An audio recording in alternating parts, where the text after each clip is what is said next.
much.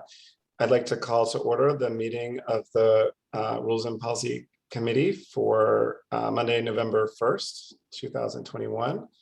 It's good to see my fellow committee members here. And I also see that Commissioner Bogus is joining us, which is fantastic. And hello also to our wonderful staff members.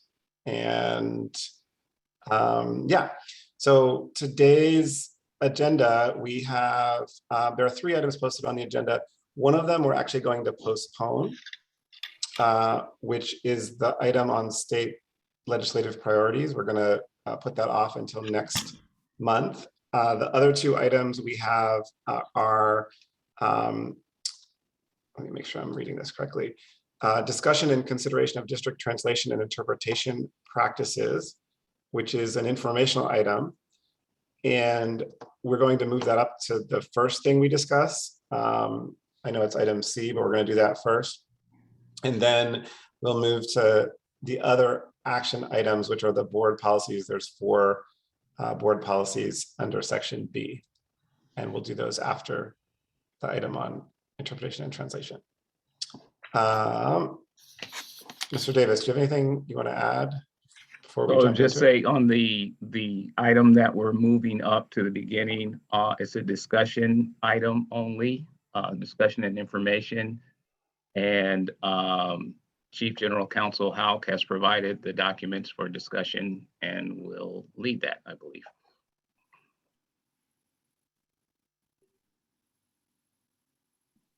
Sorry, Mr. Davis, I don't think I'm leading this conversation. Sorry. I'm happy to, yeah, I was surprised about that too. I'm happy to lead it, but please tell me. I'm sorry, facilitate that. Well, let me give just a brief context. I have heard from a number of different parents, and it's come up in board meetings as well, that perhaps we want to do an examination of our interpretation and translation policies to see kind of what's working, maybe what needs improvement, just sort of see how things are going. And so that's what this information item really is. And I want to thank staff for posting on board docs the guidelines for interpretation and guidelines for translation. Now, I don't know if we have those in Chinese and Spanish, but it would be ironic, I guess, if we didn't.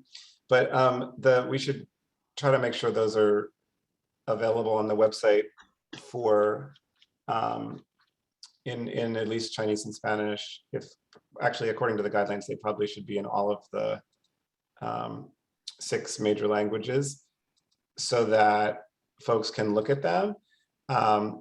My hope was that next month we could do a more in-depth exploration of those policies and at the committee, so that today's meeting would be more really an initial discussion, hopefully driven by us listening to some public comment. And I think there is some today from some parents who are available to share their experiences. And then we can kind of, staff can kind of help work to frame an item for next month that is more robust. Yes, General Counsel Houck. Sorry, after having said I didn't want to facilitate it, I probably should provide you with some context for those FAQs. So those are actually internal facing documents that we provide to SFUSD staff so that they know how and when they should get documents translated. They are largely based off of the agreements and requirements that came out of the Lao consent decree, which commissioners will recall we are no longer under, but we continue to follow those guidelines.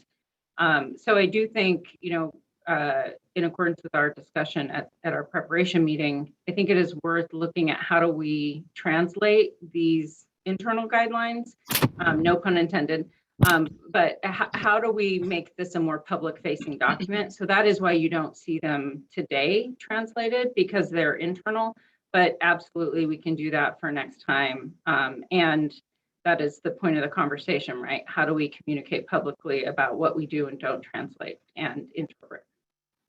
Yeah, and actually I think a lot of this information is available on the website, which is translated as well.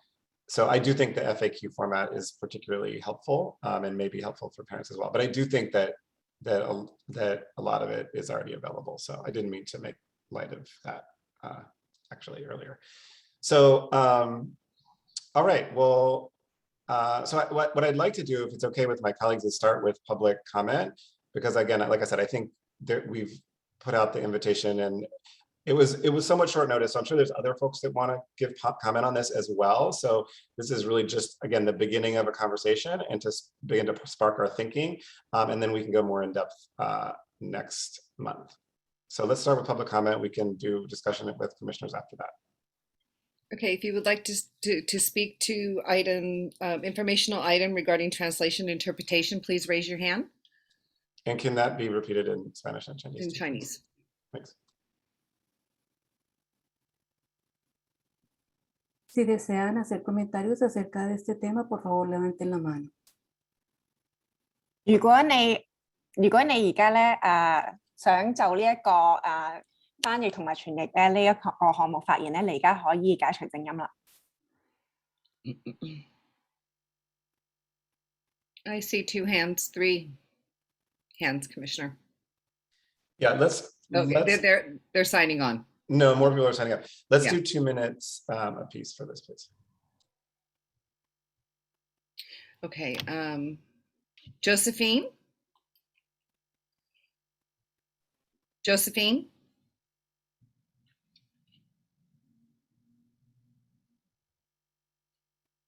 Josephine, are you there?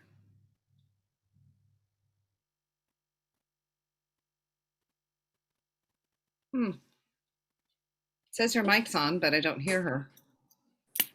Can you hear me? There we go. Can you hear me? Yes, we Okay. can hear you now.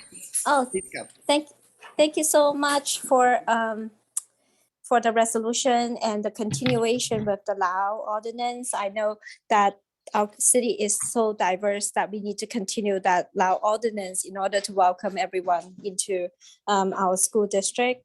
And also, I think it's a good idea to start looking into what are the things that can be translated and how are we tailoring to communities that don't speak English as fluently, because we wanted to make sure everyone's voice is accounted for, listened to, and we wanted to be receptive to different inputs and making sure that we meet all the parents and families where they're at in order to fight white supremacists, in order to really ground ourselves into serving our immigrant and non-English speaking communities. And in addition to that, I think we need to also look into it deeper into what are the needs that these communities need, in addition to what we're doing for the general community. There's a lot more to it than what's on the surface, than just the language alone itself. So I really appreciate the commissioners that are putting this forward, and we look forward to working with you. Thank you. Okay. It says SFUSD PAC. Yes, hi. This is Michelle Jacques-Menegas. I'm the coordinator for the Parent Advisory Council to the Board of Ed. I want to thank you, Commissioner Alexander, for having this on the agenda. Appreciate it being brought forward. I'd just like to echo what Josephine Zhao just commented. All of her points are incredibly valid. And I would like to raise one other specific concern, which is that our parent leaders, members of the Parent Advisory Council and other family advisory groups, who require translation and interpretation services in order to either participate in, for example, a PAC meeting or a board meeting or some other meeting like an LCAP task force meeting. In order for them to participate in a virtual meeting and access interpretation services effectively really requires 2 devices. So if they're trying to access their the meeting on their phone, for example, and they have to do their interpretation on the phone, they're really not able to access documents and really fully participate. And so wondering as part of this effort, how can we support our parent leaders in having full access to the technology that they need to be able to fully participate as parent volunteer leaders? Thank you. Okay. Shireen? Yes. Okay, we can hear you. I'm representing CPAC, Chinese Parents Advisory Council. I appreciate this initial progress of the translation for Board of Ed meeting. In that way, we can connect more other language speaking parents, especially Chinese and other. And Chinese has, I think Chinese student has more than 30% in the SFUSD. So I think the parents most likely don't speak the language and they want to participate in the Board of Ed meeting and have their voice heard. So I'm wondering if you can provide more Chinese translation, such as the meeting translation on the caption, and also other document translated into Chinese or other languages after the meeting on file, so parents can check it out after the meeting. So I value the effort and your work to make it better, to encourage more parents to participate in the meeting or other SFUSD events. Thank you so much for your help and support. Cynthia? Cynthia? Yes. Solo quiero dar un comentario también acerca de la traducción. Mi nombre es Cintia Segura y mi hija atiende a la escuela Dole High School. Ella está en el 12º grado y también soy una madre de líder con la organización Innovate. Lo que estamos discutiendo nosotros como grupo de padres es que es realmente necesario tener una buena traducción para las familias latinas, ya que también representamos más del 30% de los estudiantes en el distrito. Y se debe de reflejar el apoyo que hay de parte del distrito a estas familias. Así sería, creo que las familias latinas que no hablan nada de inglés podrían ser más incluidas en todas estas reuniones, en todos los programas que hay para del distrito para los hijos, los recursos que ellos necesitan. Entonces es también una petición. Gracias.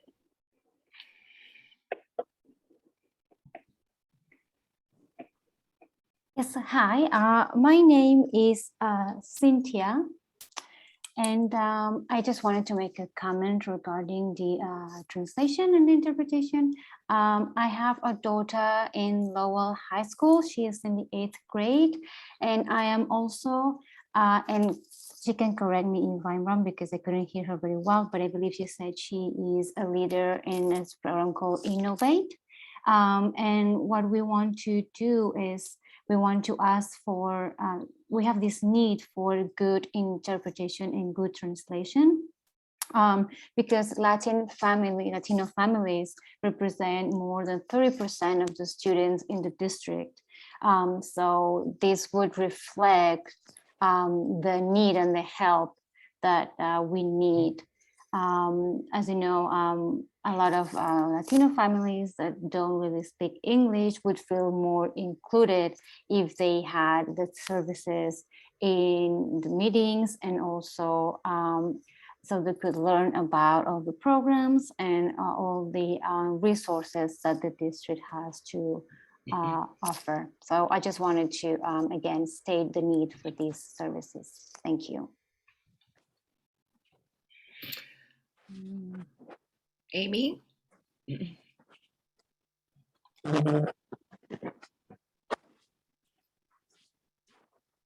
Amy Chen?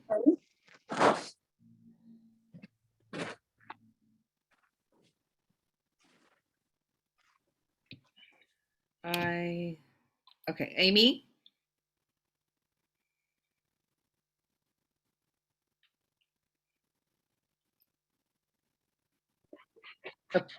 Go ahead, Amy. 多謝大家幫手俾翻譯我哋咯，因為唔係嘅話，我哋啲社區都好難參加。又唔知你哋做緊乜講緊乜，我哋又唔知我哋即係你哋又唔知我哋想點係嘛？即係大家互相合作嘅話咧，就會非常之好咯。咁仲除此之外，即係希望喺其他方面都可以合作。多謝。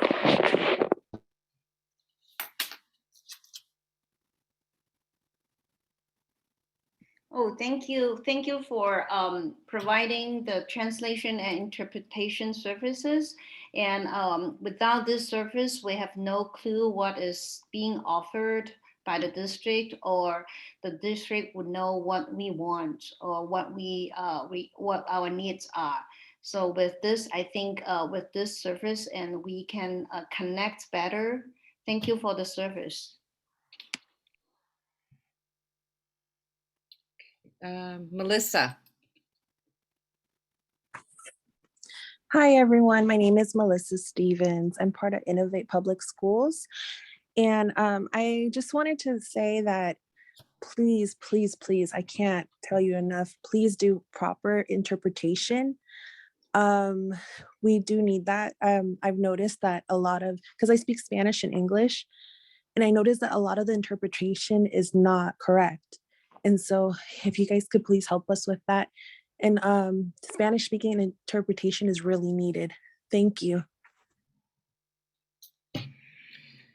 Okay, Rosario. Hola, buenas tardes. Mi nombre es Rosario González. Tengo 4 hijos, 3 forman parte del Distrito Unificado de San Francisco. Antes que nada, quiero darles las gracias a cada uno de ustedes por tomarse el tiempo de escuchar nuestras voces. Le doy las gracias al comisionado Matt por estar al pendiente de nosotros. Soy una madre líder de Innovate.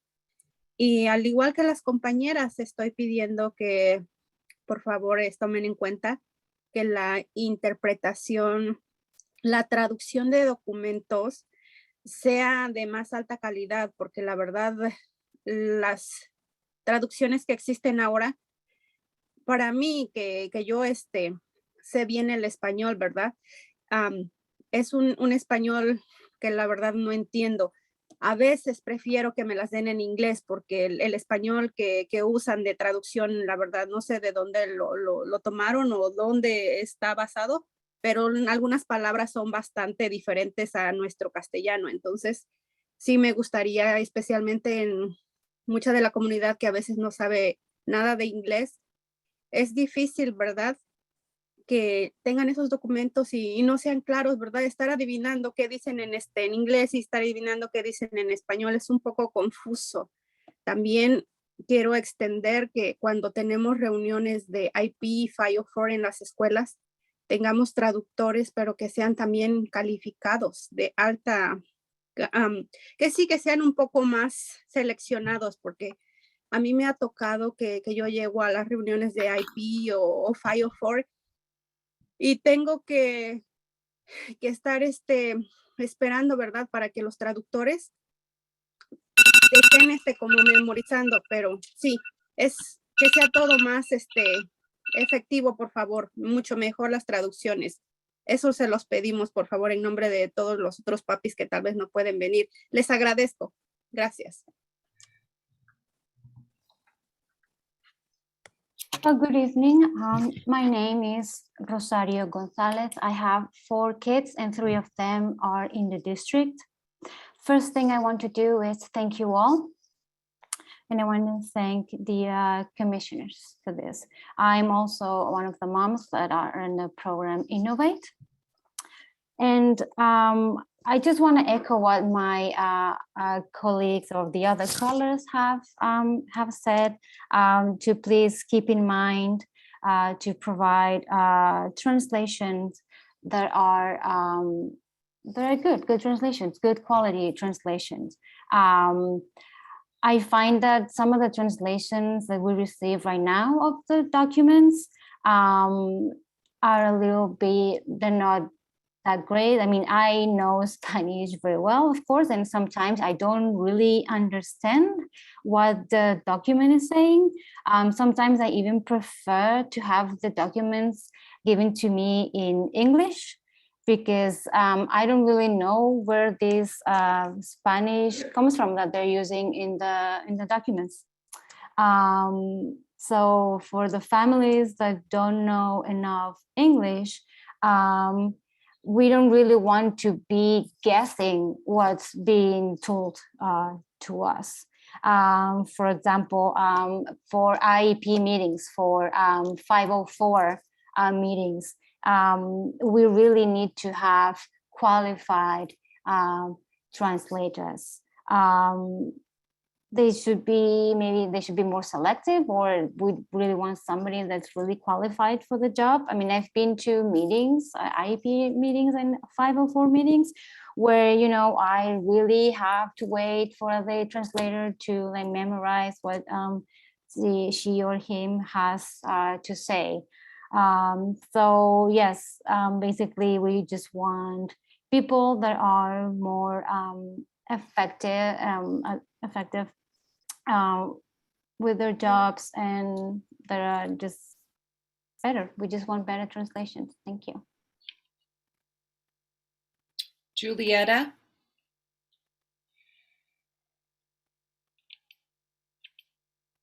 Julieta? Buenas tardes, mi nombre es Julieta Miranda, soy una madre líder con Innovative Public School. Tengo 3 hijos en el distrito y me gustaría también, de la misma manera que las otras compañeras, hablar sobre que la traducción se mejore, tanto en las escuelas, en las reuniones de ILAC, del concilio escolar, como también en estas reuniones ahorita de la mesa directiva. Entonces, es muy importante que tengamos claro nosotros, o por lo menos cuando estamos con... me ha pasado la experiencia en la escuela Hoover, que yo voy a la escuela y no hay quien me traduzca, porque todos los que están ahí hablan en inglés y yo solo hablo español. Entonces no me siento confortable, porque yo necesito que me entiendan en mi idioma y que mis documentos también sean en mi idioma. Muchas gracias.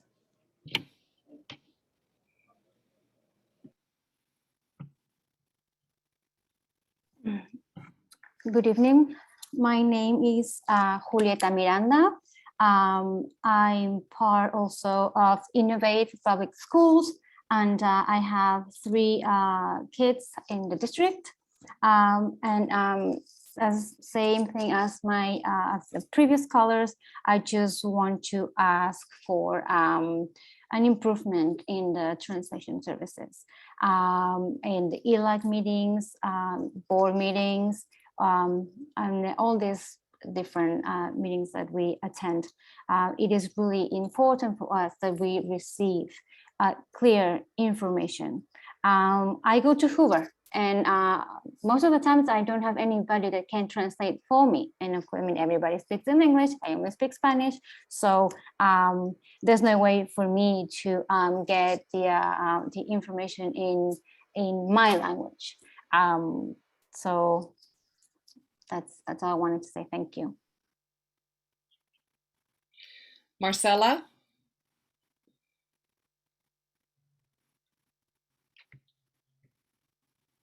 Marcela?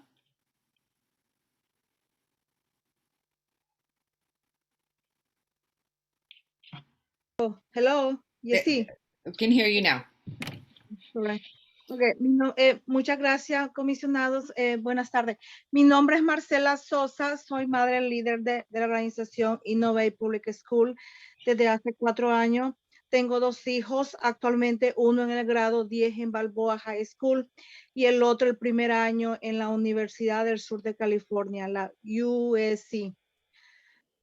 Durante los 15 años de estar en la escuela pública del Distrito Escolar de San Francisco, ha sido difícil, ya que algunas veces mis reuniones se cancelaron, se posponían, o simplemente me hacían esperar para que alguien me ayudara a interpretar.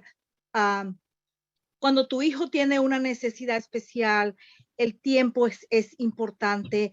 Los servicios necesitan venir pronto, las terapias, las evaluaciones se retrasan y los servicios no vienen a tiempo como uno quisiera.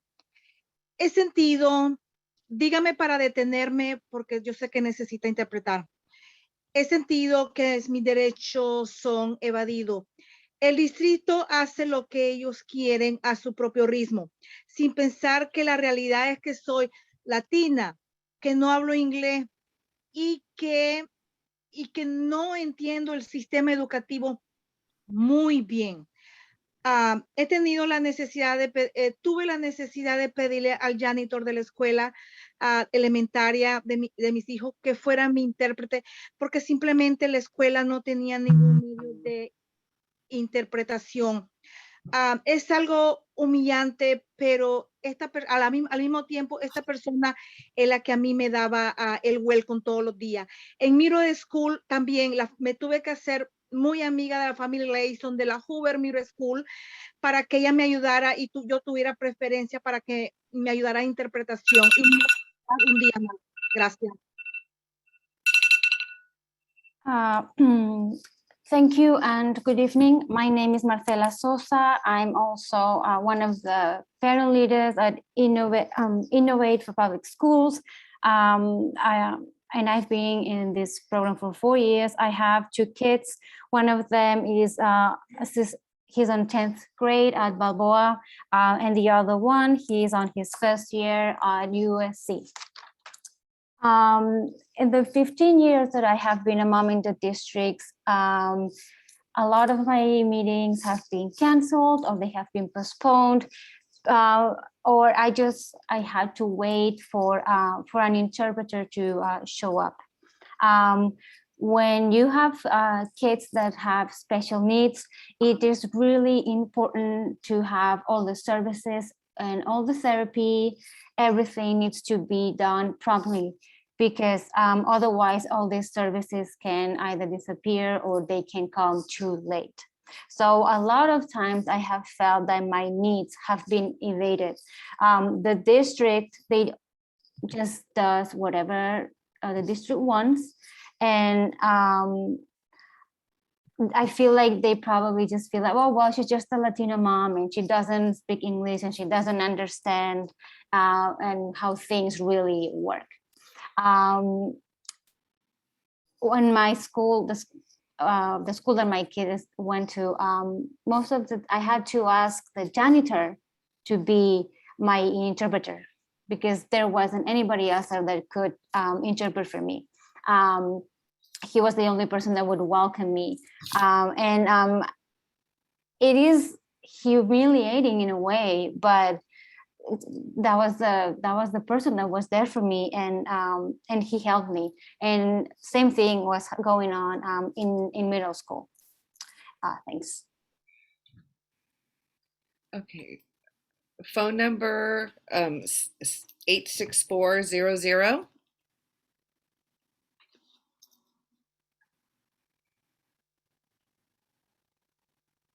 Phone number 86400.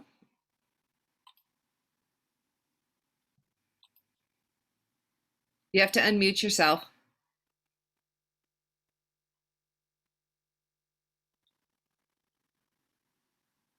Do they know in case? There they go. Okay. You can go. Nope.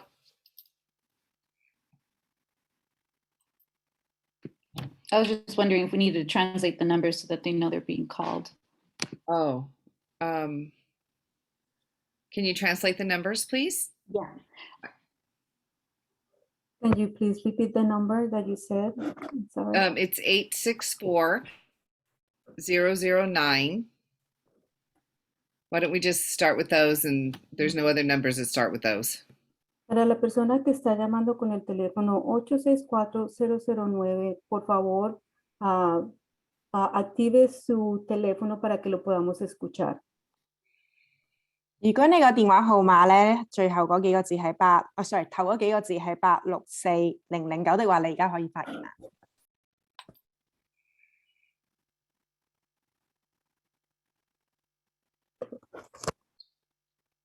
They're not unmuting, and I'm not able to do it. I'm asking them, but they're not complying.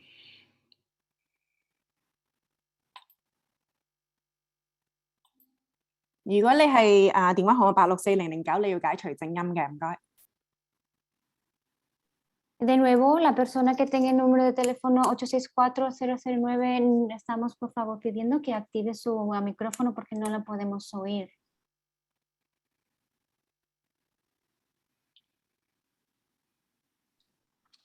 Well, it looks like it's not working. Maybe, well, let me announce for everyone. Well, first, let me thank everyone who gave public comment.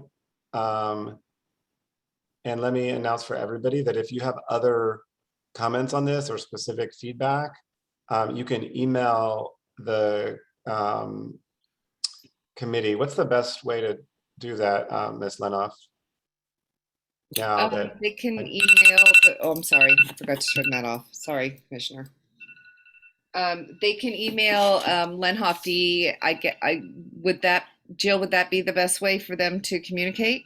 Yes, I think right now we are working on getting a board op. Okay, so Lenhoff, Lenhoff D @sfusd.edu.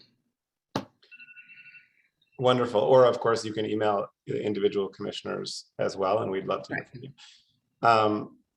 So thank you for that beginning. Let me open up to my colleagues to see if there's questions or comments. President Lopez. Yes, thank you. I've been obviously having a lot of experiences such as these, even in my own childhood, and I was taking into account what a lot of the public speakers were saying. And it made me think, if we are going to continue to either expand the services or learn more about how we can effectively use them to support families in this engagement, then there are a number of things we need to identify in order for that to be helpful. And ultimately, it's in order to build relationships with our families, right? So one thing is, I know that in the documents and throughout our work, we talk a lot about the 6 main languages, which of course, I suppose. Oh, you're muted. Oh, there you go. I understand that there are a number of languages spoken, smaller groups that don't get to participate, right? So where's the work that we're going to do to move that forward and also include families from smaller communities? Because this number has never escaped me, but I know that our district has over 80 languages spoken. So how do we honor that, connect with community organizations who already do this work, who have those relationships with families, and be able to build on what you're bringing forward today.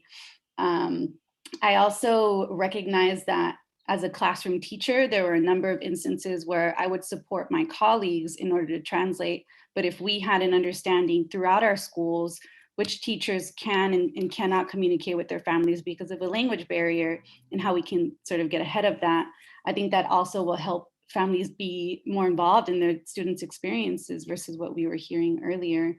And I think the last thing I wanted to note was in the documents attached, I know there's a section that shares where essentially we can use these services, whether it's interpretation or translation, but expanding around that to really note the number of groups where families are involved, whether that's SSC, ELAC, IEP meetings, et cetera, and the variety of meetings that relate to the school district and the school board.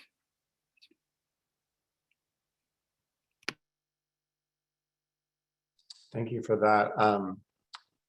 Commissioner Lamb. Thank you. And thank you so much, Commissioner Alexander, for raising this as a topic for this committee to address. Y'all may know that I was heavily involved in the citywide language access ordinance when I was at Chinese for Affirmative Action. So really appreciate this discussion. I think moving forward, a couple things that come to mind is, I am certainly, since I also served on PEEF, seeing the investments increase, particularly with PEEF around interpretation and translation. What I would love to know is, certainly now as we're going through our own budgeting processing and really, taking everything out of the cupboard and examining is, how, if we have any recent reviews or audits around those dollars and what they're going towards, and ultimately around the translation, I think we've come a long way, but to understand where still some of those potential gaps. Related to interpretation and overall, building trust and relationships with our families, I think that's an even bigger, broader discussion as a district, and certainly the board has identified that as this past year, strengthening, genuine and partnership with families, maybe going beyond, let's say, in this committee as a policy.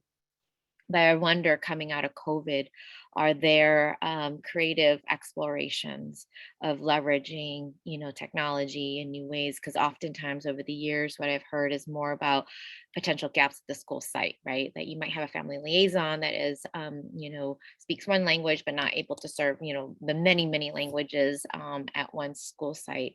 So is there a way to leverage resources that way, or the CBOs? So anyhow, those are just more questions, but certainly it's just something that has gotten, got me been thinking about. We've seen that with telehealth, right? Like, how do we leverage the uniqueness of the opportunity that comes out of COVID? So just a thought there. And that when we're talking about translation and interpretation, it doesn't necessarily mean when you provide that builds trust, and to me, it's more of a tactic or a tool, rather than, kind of the values that we're working towards, of that stronger connection to a school community. So I also want to be mindful and vocal about that as well. That's super helpful. Thank you, Commissioner Lamb. Commissioner Bogus, good to see you. Yeah, thank you. And thank you for bringing this to the committee. I think for me, just bringing up, how do we figure out, how do we prioritize the cost associated with it? And just really kind of realizing that there is a big cost if we do want to kind of ensure that we have access in all of our spaces and all of our meetings, and how we kind of want to be creative about solving that issue. Because I think a big part of it is we can go out and hire a bunch of people individually to work for the district, or maybe we could find a way to collaborate with other institutions in the city that have similar commitments and similar needs, and find ways to do more together. Also, how do we hire people within our school community to support with some of these things, and really to kind of help out in a local way by empowering students and parents, and really kind of developing this as a skill within our school communities. So it's something that we could hire internally for either in the short term, in the future, from within our students or students' families, to really say that we have a robust network of people who can provide these services in our community. I mean, we really want to hire them to do it, or get them trained up to be hireable to do it. But those are the comments that I wanted to add. I do think it's really important, but I think being able to answer some of the big questions and figure out how we shift our priorities to really make this a reality. And I guess too, to just say, how do we deal with the fact that we sometimes have meetings that people don't come to? And if we still feel comfortable with kind of the additional expenses that come with being prepared for people of different kind of language needs in those moments, I think we probably just need to eat that cost personally, and just kind of figure out a way to have those people just always available and around, because it's so valuable. But I would just kind of offer that up for us to think about and consider. If I could just add to that briefly, I think that says a lot about just our engagement in general, and having people around so that they're informed and able to be involved is important. So I agree with what you're saying, but the bigger piece is exactly that, like that this is the first step. Getting people to trust us enough to show up is part of our work.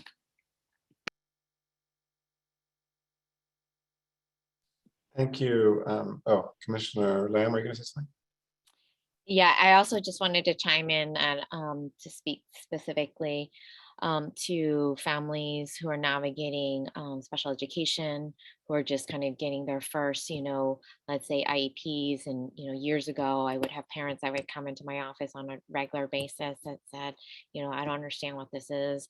And we've, as a district, I think has made progress, but I would love to also dive in deeper with SPEDCAC and the work there to kind of get a level set of how things are, at this moment, because it is a big, and this is a quite a journey, right, for our family to go through, not just with the IEP, but that educational journey for their child. And so that's something I've been hearing consistently over the years from families. Is just like, how do I navigate for this child? How do I find, additional resources? And again, being creative and recognizing that we simply may not be able to do it all, but we, how do we then really bring in those assets of the community, or within those, within the different entities that we do have, to provide those supports holistically. I'm curious if any of the staff that are listening have any comments or questions. If you don't, that's okay too, but I just want to open the space in case anyone wanted to say anything.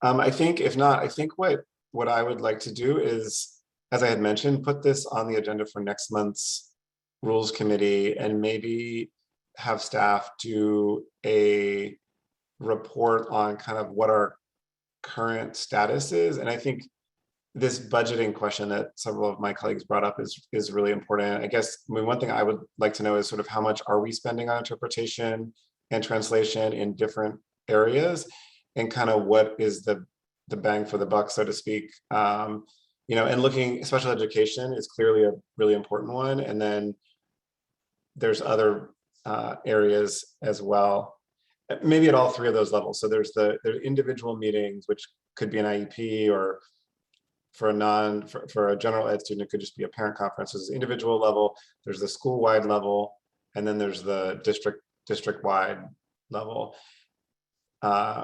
So I don't know if there's any way to break down and I can put this in an email or something, so if that's helpful for staff later, but just to kind of give us a sense of like what's being spent and what's our analysis of what's working and what's not. And in order to implement these I think really that everyone agrees is a really important language access policies that we have. So but I do think we need to be realistic about how are we prioritizing. And I really like, just to lift up Commissioner Bogus's point around other things we could do that's creative. I mean, I know that we give stipends to staff members who have gone through a certain type of training, which maybe they're not fully qualified interpreters, but they have some level of training, and then they receive a stipend at the school site to be able to be an interpreter, like I don't know I don't want to use the wrong term, but they can help with interpretation. So maybe there's an opportunity to do something similar with parents or with students, where they've been through some training and receive a stipend or something. So maybe there's creative ways to think about it too, if we can't always provide, or as Commissioner Lamb mentioned, the phone-based interpretation services. I think maybe there's ways we could think about using the dollars that we are using in creative ways in order to provide the most robust services possible. So I will attempt to summarize some of these points and some of that discussion so that we can follow up for next time. I've taken some notes so we can just kind of confirm with each other. Perfect. What you're looking for. Thank you, sir. Really appreciate it. All right. Thank you to everyone again who came out, parents and everybody. And let's move on now to discuss our proposed policies. And I'll hand it over to you, Mr. Davis. Thank you, Commissioner. Deborah, could we have the slide deck at slide 14, please?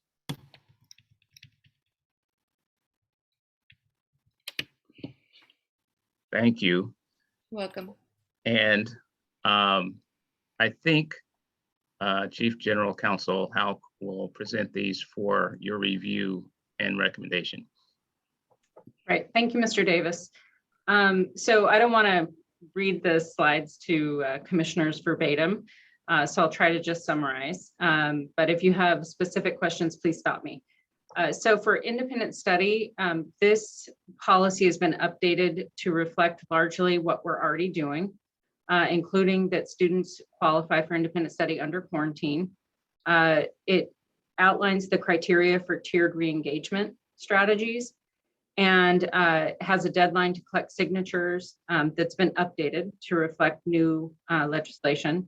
And also we've added language around the facilitation to provide independent study to students who are in quarantine, notwithstanding pre-existing laws. Like you can only have it first, you can only do independent study if it's 5 days or more. So I think that accurately summarizes our updates, but are there questions from commissioners?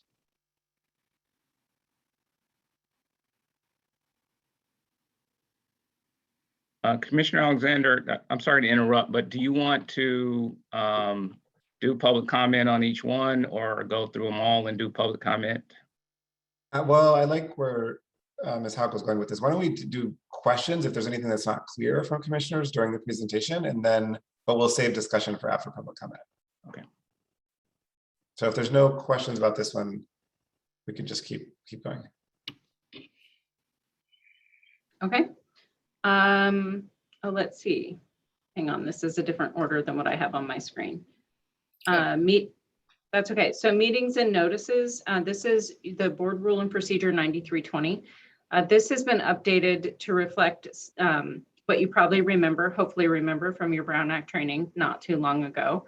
And it involves updates around how commissioners engage on social media platforms and clarifies and really just restates the law, which is that a majority of the board should not use the platform to discuss matters within the subject matter jurisdiction of the board.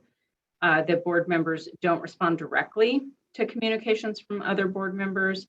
And we ask that you not comment or use digital icons to express reactions to communications from other board members. So, and I think one of you asked actually exactly that question in the Brown Act training. That summarizes what we're doing with meetings and notices.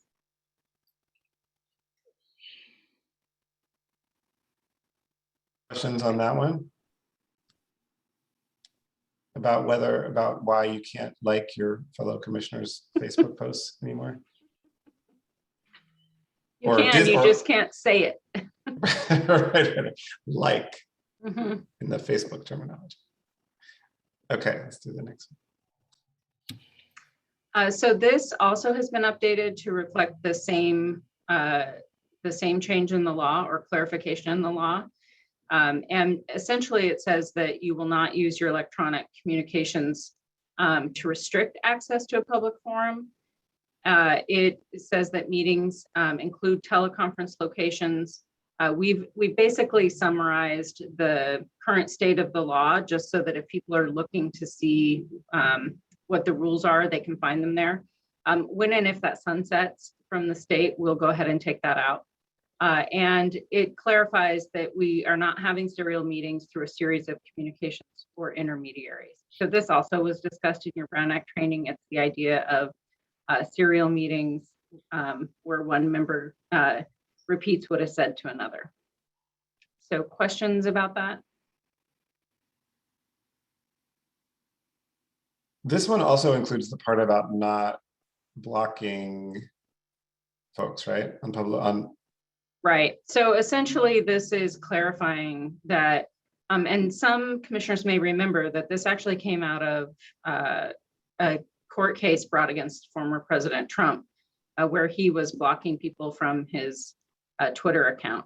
And essentially what this says is that if you're going to discuss school district business on your social media accounts, and almost all public officials do, so unless it's an entirely private account where you're just talking about, family events and your personal opinions, that becomes a public forum. And once you've created a public forum, you cannot, as a public official, discriminate against someone based on their viewpoint. So as we've experienced recently, that can often be very uncomfortable because some of the comments come right up to the line of feeling threatening. But if somebody is rude and vehemently disagrees, they nevertheless have the right to do that if you've created a public forum. If they do cross the line into threatening, that's something different. But this basically says if you are going to discuss board business on your social media, you have to allow opposition viewpoints.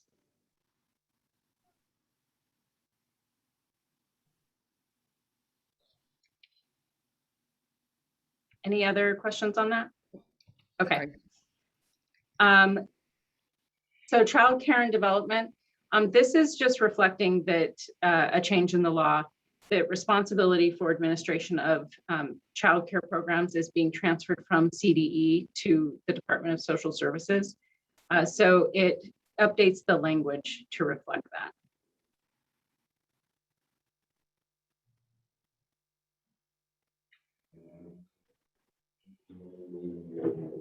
All right, if there aren't any other questions, that's the last one, yeah?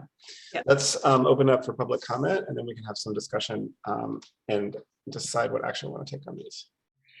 If anybody would like to speak on the policies, please raise your hand, and can I have that translated, please? Por favor, si alguien quiere hacer un comentario público relacionado con las políticas que acabamos de hablar, por favor, levanten la mano. Gracias. 任何人咧對頭先所講嘅政策咧有公眾意見的話咧，你可以舉手啦，依家唔該。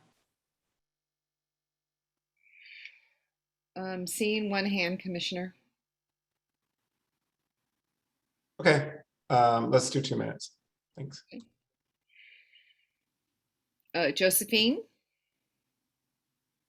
Josephine? Yes, thank you, commissioners, and thank you, presenter. I think these policies are very clarifying, at the same time very confusing. So if Twitter become a public forum for public officials, does that mean that is that a way for us to communicate with commissioners that way, or should we still using email or other means as a primary way of communications?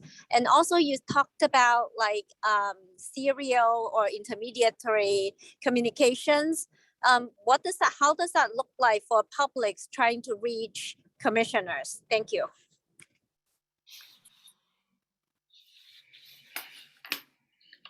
Seeing no other hands, Commissioner.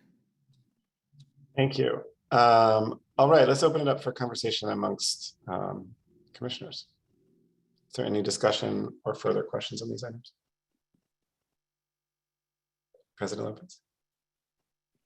Yes, I've had a lot of experience with this in many ways, and trying to understand our role as public officials in responding to threats specifically.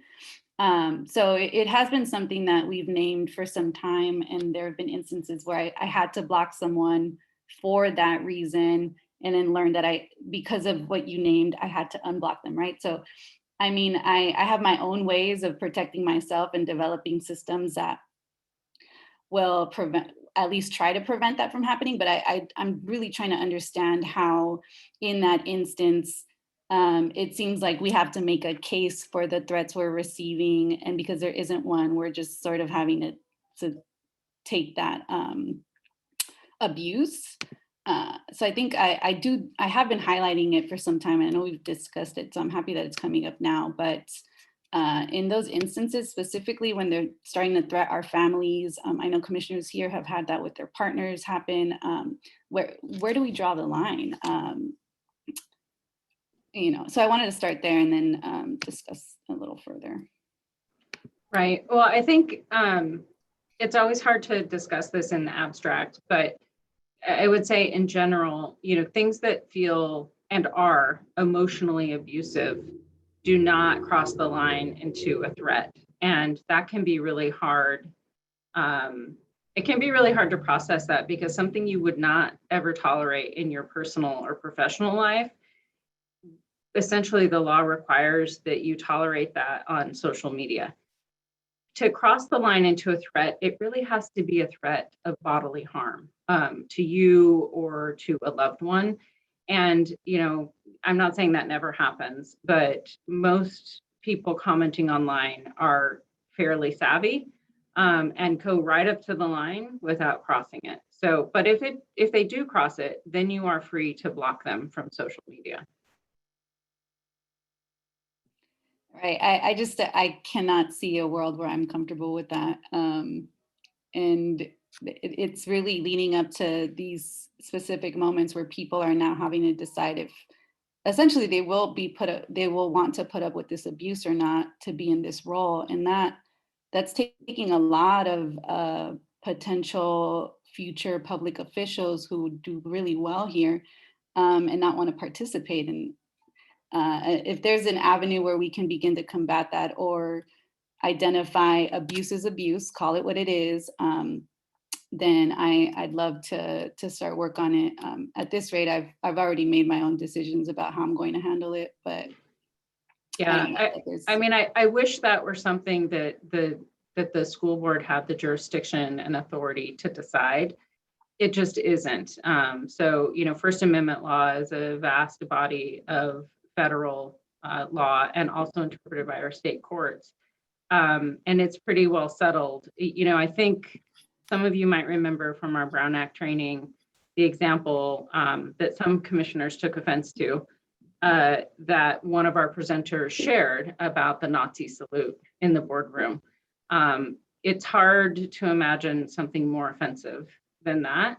But nevertheless, the court in that case said that's freedom of speech, unless it's disruptive or unless, in addition to the salute, they're threatening to harm someone. So that just gives you an idea of how protected speech is. And, you know, one solution, which I know we've discussed with some commissioners, is that you can turn off comments on your social media.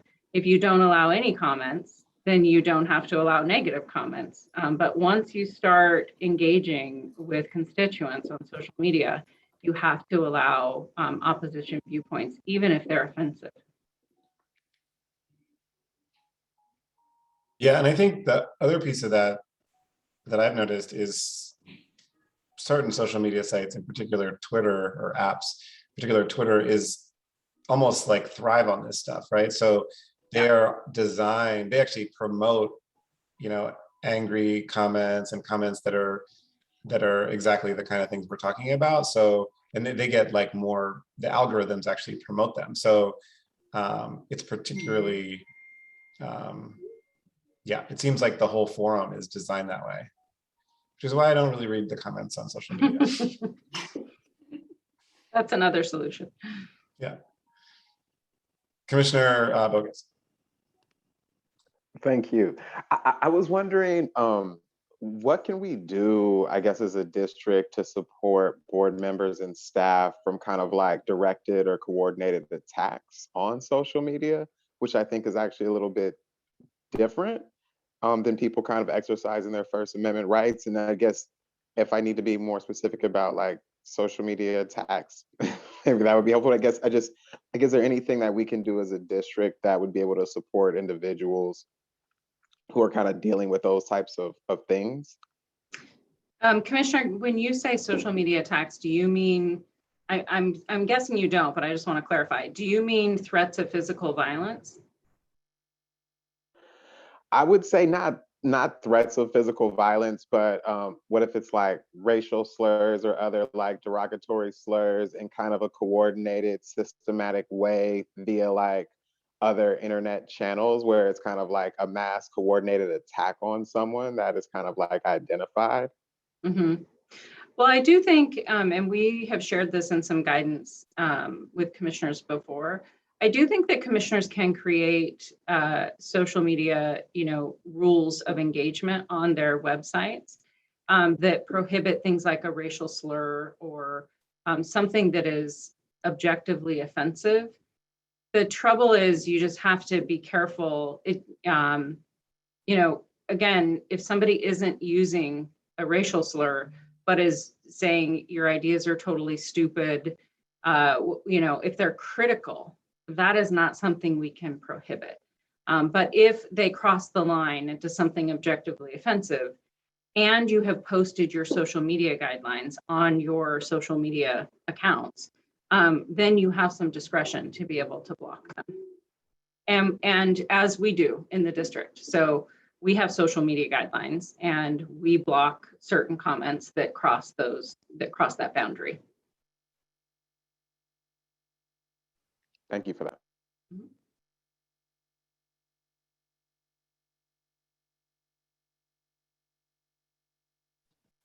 Another thing I just wanted to mention around this policy in particular around electronic communications is it also I think this is the one, right? General Contract that talks about the email, using district email as well. Yeah, so I think that's another important one. And there was a public comment asking how to communicate with us. I think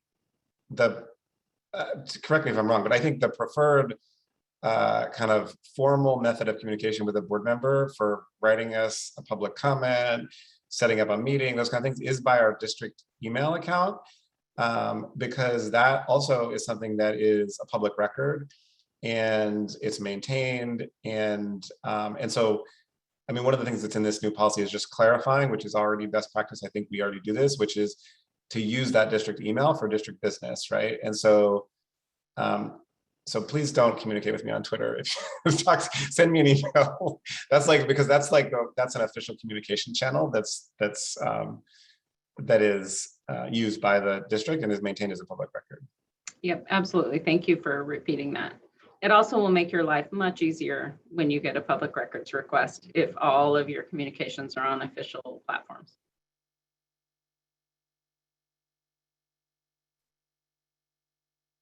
Are there other questions or comments from commissioners on this or any of the other 3 policies?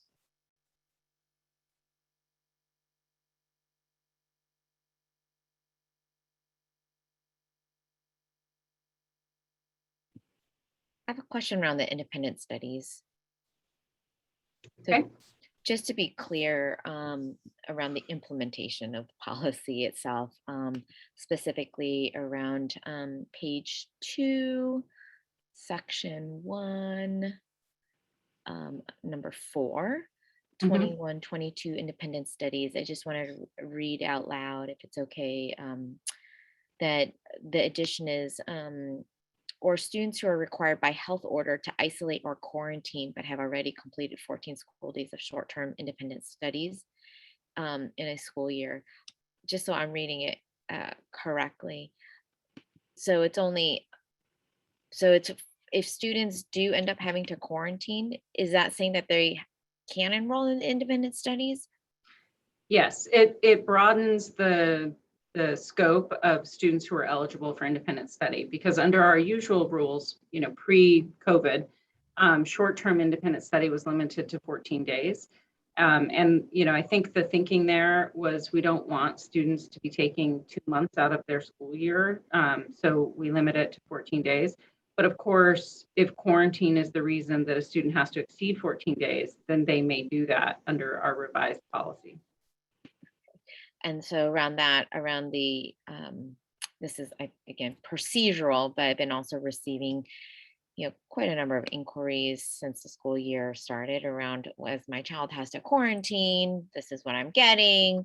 I'm not, feel like it's sufficient enough. Either contact directly with the school or the educator or the, plan, so that. So I just wanted to be clear around that child would then qualify to be determined to be independent studies. So that's just a different experience then for that child, that student during quarantine. Yeah, they would need to follow the independent study rules and request it. So I would say if there are parents contacting you or listening tonight who, are frustrated with their experience during quarantine, the first stop is always the teacher, right? And then the principal, and then the assistant superintendent. But they would be eligible for independent study under not only this policy, but under what should be our current practice.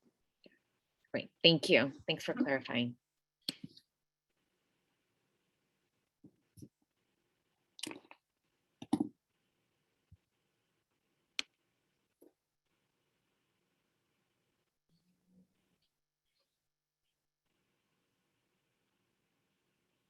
Okay, if there aren't any other questions or comments, I'm wondering if we could get a motion on these 4 items to send them to the full board for approval.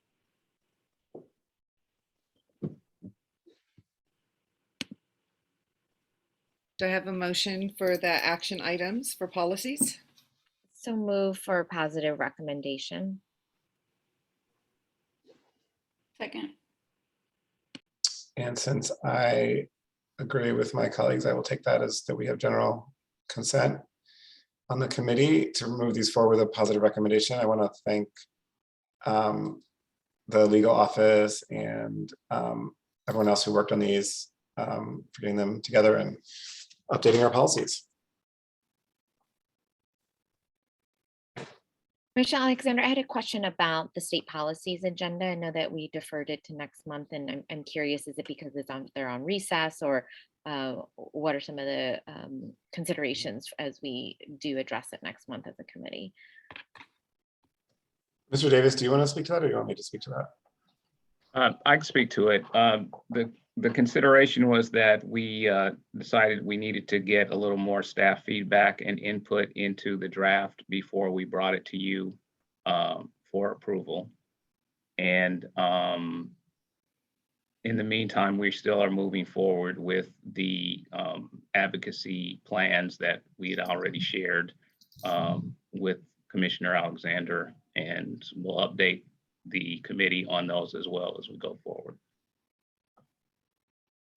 Yeah, and just briefly, to the one thing I would add to that is that I think it's really timely because of the need to look for additional revenue in light of the budget deficit. And so I think part of that plan is going to include seeking additional revenue. And so we really wanted to have a robust conversation with this committee around kind of what are the priorities around advocacy, and then kind of build out a plan.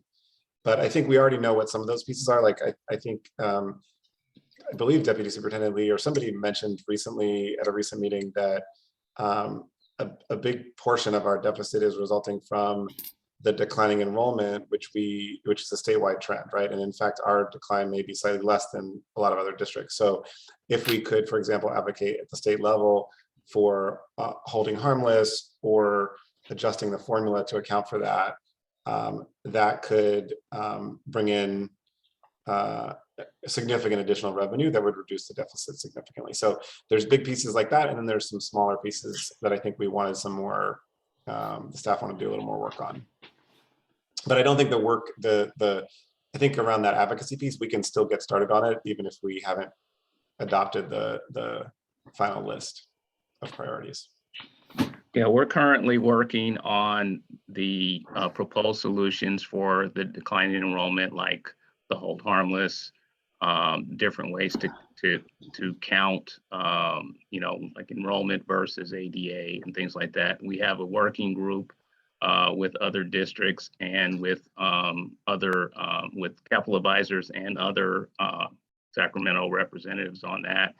And we're also started discussions with the city and county about coming up with the comprehensive view to tell the story about what our shortfall is in special education funding and the burden that we carry locally because of that. And we're working on some advocacy plans in that area as well. Yeah, and that special education one is another big one that I think has statewide interest and impact. And so those two, I know the staff are deep into already. So, which is great. That's helpful. Thank you for that additional context. All right. Are there any other comments before we wrap up?